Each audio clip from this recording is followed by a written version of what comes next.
Bonjour, bienvenue pour cette 40e et dernière capsule d'écologie intégrale de la saison 2021-2022. Je commence en vous lisant un petit bout d'une lettre d'opinion qui est parue dans le Devoir du 6 juin dernier. Elle est signée par 3 membres de l'organisation Québec Zéro Émission Nette ou Québec Zen, Carole Dupuis, Mélanie Busby et Éric Pinault.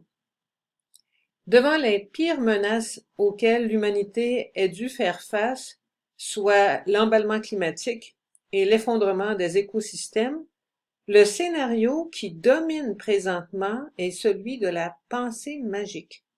Par insouciance ou par impuissance, nous poursuivons collectivement notre fuite en avant en croisant les doigts pour que les mesures notoirement insuffisantes et contradictoires mises en place par nos gouvernements s'avèrent miraculeusement suffisantes.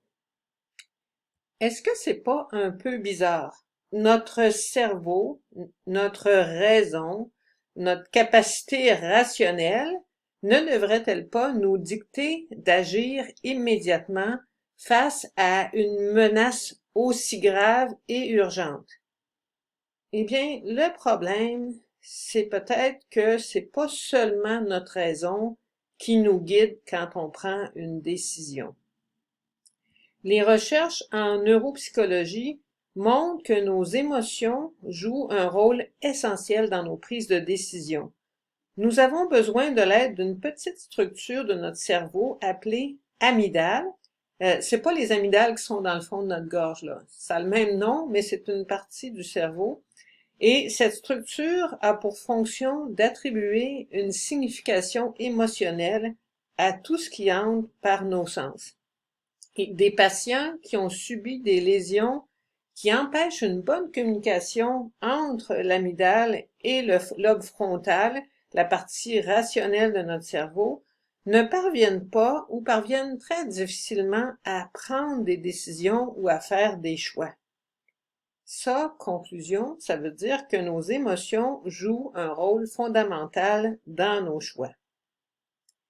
Alors, est-ce qu'on ne pourrait pas développer des émotions qui vont dans le sens de prendre soin des écosystèmes, des systèmes vivants qui nous permettent de vivre? On pourrait développer les émotions de tendresse, d'affection, de compassion envers la Terre. Peut-être bien que ça serait une bonne idée, ça nous permettrait de renouer ces liens-là. La contemplation de la beauté de la nature pourrait être une bonne manière de faire ça. Puis c'est une activité qui convient bien à l'été et à la saison des vacances qui arrive. La nature regorge de beauté, mais elles deviennent perceptibles seulement si nous acceptons d'entrer en relation avec la nature. On peut passer tous les jours devant un paysage magnifique, puis s'y être habitué au point de même plus le remarquer. L'écrivain et philosophe québécois Jean Bédard disait ceci dans une entrevue en 2008 dans la revue Relations.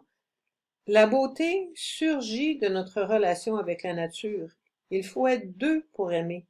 On trouve le monde beau lorsque nous entretenons avec lui une relation réciproque visant à agrandir, à adoucir, embellir, à rendre plus sensuelle, plus tendre, plus juste, plus facile notre vie terrestre. Ça nous demande donc une vraie présence, une présence consciente et ouverte pour entrer en relation avec la nature et la trouver belle. Jean Bédard ajoute que la beauté est source de joie. Il dit encore, trouver beau est donc une grande tâche, une victoire nécessaire à la bonté vis-à-vis de soi et des autres, parce qu'il faut avoir le goût de vivre pour ensuite vouloir améliorer les conditions de la vie plutôt que les aggraver. De son côté, le poète français Christian Bobin dit « La beauté est une manière de résister au monde, de tenir devant lui et d'opposer à sa fureur une patience active. » Est-ce que ça peut pas être la beauté, une arme entre guillemets, dans notre sac de militants pour la justice écologique. Ne pourrions-nous pas faire un pas de plus en reconnaissant que toute cette beauté est un don et qu'elle nous relie au Créateur? Ça nous conduit à la louange et à la gratitude. Et on pourrait faire un autre pas de plus en contemplant, en même temps que la nature, le Christ dans les Écritures. Nous verrions comment il nous invite constamment à créer des relations, à prendre soin, à aimer. Car il y a toujours un risque que la beauté devienne un caprice de riche, quelque chose à posséder et qu'elle ne nous conduise pas à nous ouvrir aux autres.